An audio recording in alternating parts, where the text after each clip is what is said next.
What's up everybody, Benwa here. Welcome to the Tactical Fellowship. The purpose of today's video is to show you my battle belt, war belt, range belt, whatever you want to call it belt in the year of our Lord 2024. I'm going to show you what I'm using, maybe toss in a little bit of the why, and then I'm going to ask you to judge this setup on a scale of 1 to 10. Rate my belt. Before we get to that though, how about you go ahead and stick your thumb up YouTube's anti-gun loving hole by liking and subscribing. And you're gonna buy it anyway, so can you do me a favor and buy it from my video sponsor Brownells using the link above or below. It will save you a little bit of cash flow while helping keep this channel afloat at no extra cost to you. If at any point you're not happy with what you got, you can return it at any time that you want. So use code TF10 on purchases of $150 or more.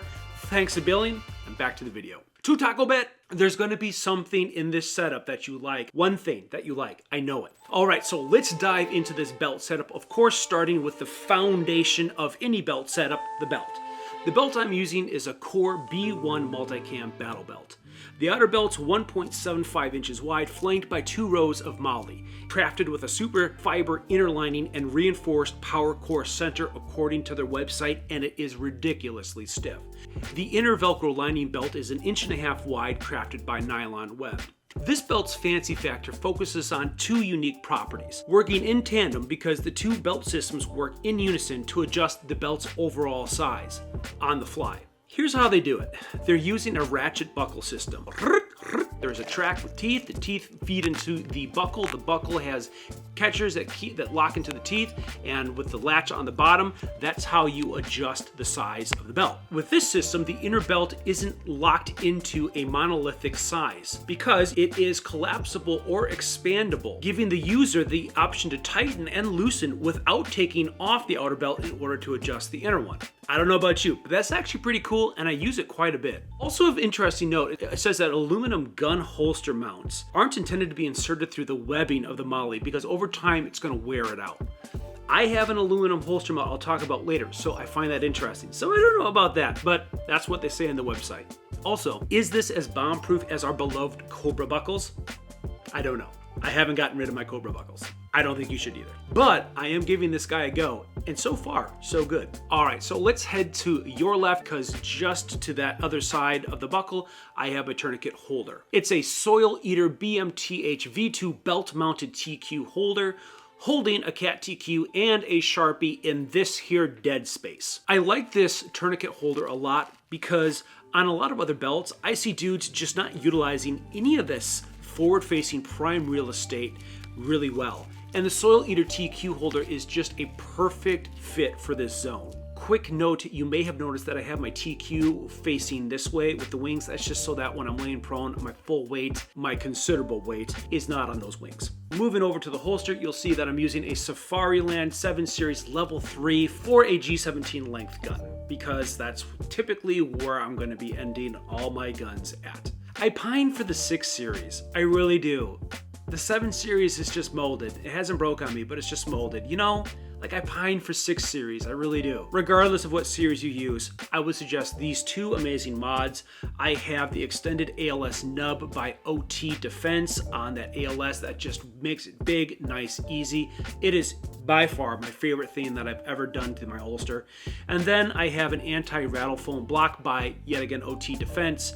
This is just something that's going to sit in the bottom of the weapon light channel, and it takes up that slight ALS slack that you sometimes get. This is mounted by QLS Fork, always and forever, leading us to the holster hanger, which is an OD Green True North modular holster adapter. It just has holes everywhere you need it, and it looks super fresh. On the bottom of that, I'm also using their leg strap called the True North MHA. Quick reminder, you're going to absolutely want to put blue Loctite on every single screw that you're putting into this. I got it as a gift, super excited. I put it together, put it on my belt, didn't Loctite it. A few months later, I almost lost a bar that had come off through just regular use. I took everything off, Loctite it, good to go. So don't forget to Loctite these screws. Behind that, I have a multi-tool pouch. It's the Emdom multitasker pouch. I like having a dedicated spot for a Leatherman. I use a multi-tool often, and I think having a multi-tool on your belt is one of the most useful things you can probably put on a belt. So you're probably noticing at the top of the multi-tool Multitool pouch, there's a gap there. Emdom does make a new version, version 3, that I think might address that, but I have never had my Multitool fall out of this pouch, in case you're wondering.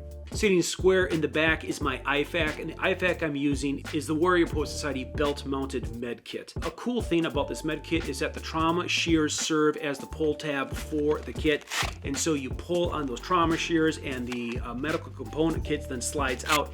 Inside of that, I have a quick clot emergency sponge and an Israeli trauma wound bandage that is wrapped up in a Ziploc bag just to try to keep any moisture or water from getting on it, because as you can see, this is not a watertight pouch, and so anything I can do to help keep my components, which are also airtightly packed, free and good, is just another barrier, and I don't mind that. Is having 2 TQs on a belt overkill? I think not. I think 2 TQs is probably a good minimum, because you have more than one appendage, don't you? And you probably hopefully have friends, don't you?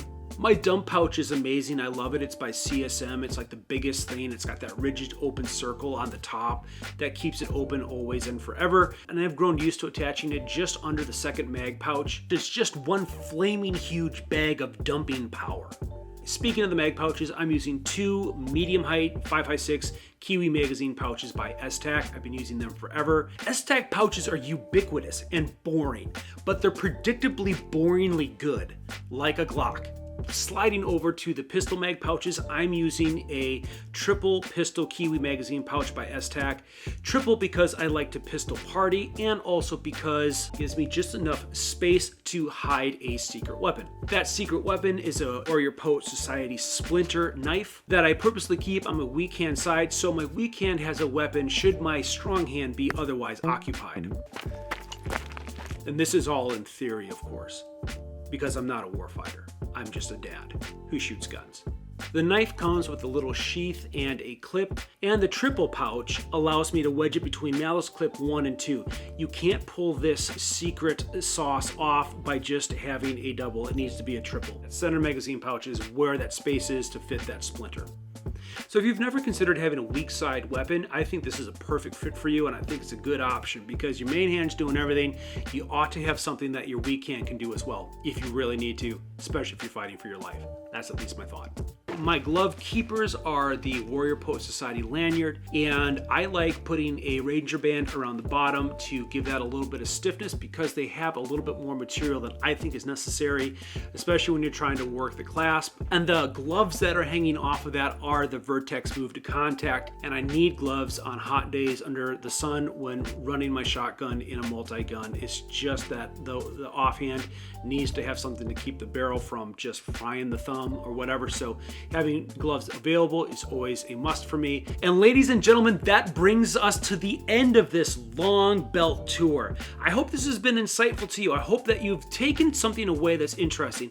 Maybe you're pleased as punch because this setup is dumb and yours is way better. And if that's the case, like I said in the intro, let me know in the comments below. It's been great having you. As always, ride fast, shoot straight, get off the couch and into some tactical fellowship, and we'll see you next time. Go ahead and crack yourself open a cold can of water and drink to your success. You've accomplished another YouTube video. If I handed out tokens, you would get one right now, but alas, I do not.